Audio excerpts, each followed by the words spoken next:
Hi. A couple of classes ago, you saw a video of vibrations when the vibrations are confined to a circle. And you have also seen in earlier classes, that electrons have vibrations. We call those vibrations waves, and that these waves are also in circles. And the two will connect. When the vibrations occur for electrons, chemists call them atomic orbitals.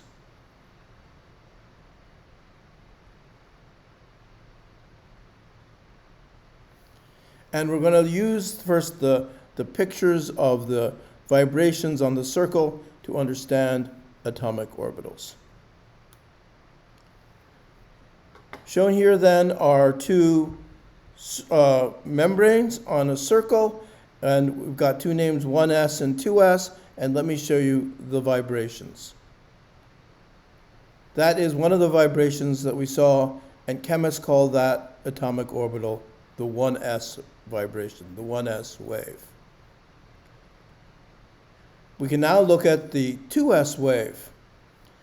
And the 2s wave is as shown, and you can see that the very interesting thing that happens is that there is a region right around here where the wave is not moving. So if I were to draw that, I'll draw that here. Here's the outside, and there is a region here in the center where the wave is not moving, which I'm showing there in the PowerPoint. Where the wave doesn't move is called a node.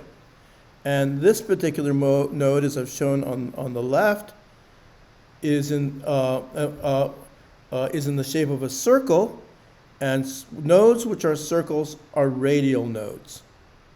So let me put that into the PowerPoint, that radial node, that circle where the wave is not moving. In the 1s, there were no radial nodes. In the 2s, there is one radial node. Let's now move to new atomic orbitals. We're going to move to 2p and 3d. And here is the 2d motion. And in the 2d motion, we see that there's again a region where it's not moving.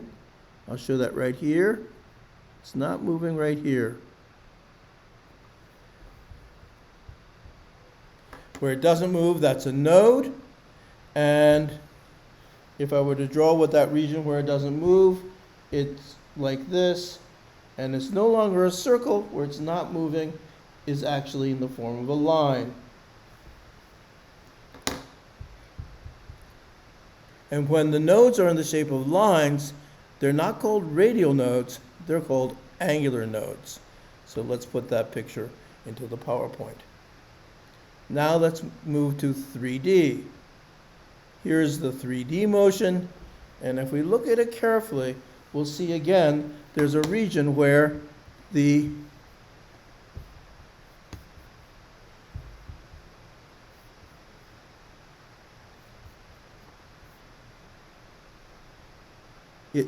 wave is not moving. It's not moving here. Oops, that's supposed to be a straight line. And it's not moving here. So I'll make that a better straight line here.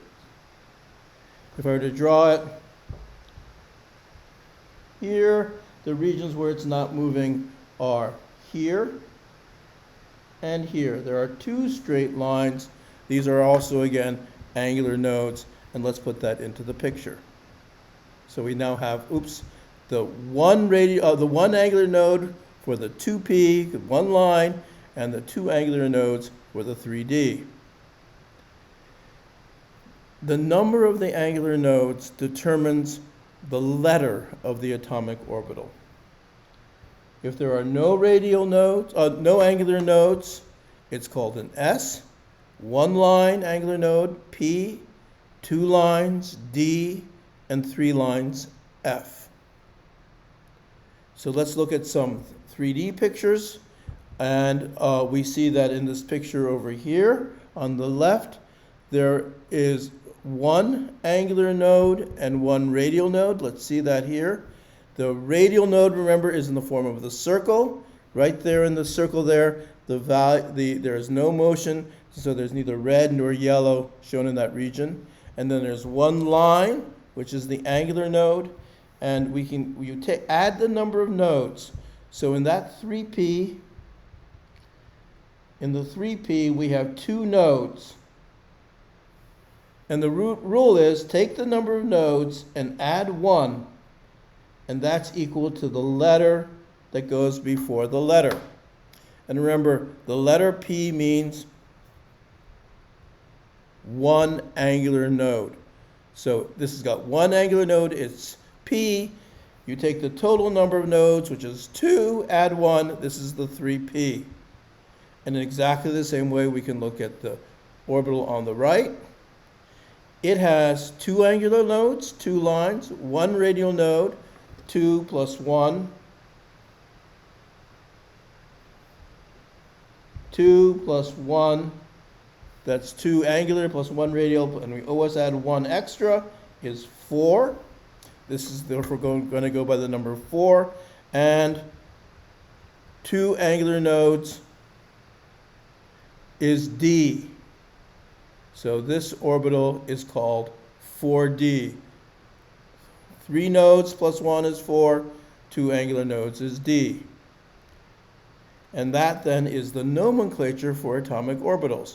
You count the number of angular nodes to get whether it's S, P, D, or F.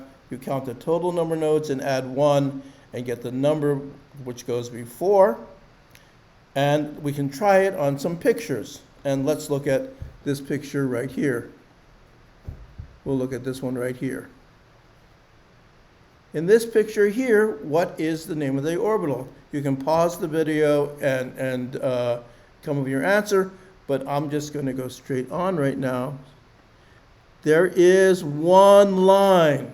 So there's one angular node. This is going to be a P. And how many circles are there? There's one circle like that, a little circle, a second circle, and a third circle. So we have 3 radial nodes, 1 angular node, a total of 4. Add 1, this is 5p. And we will practice identifying orbitals and understanding these things next time. But one thing that's interesting is you learned about contour maps recently. Can you see that we can use contour maps? That's what this picture is, to describe atomic orbitals.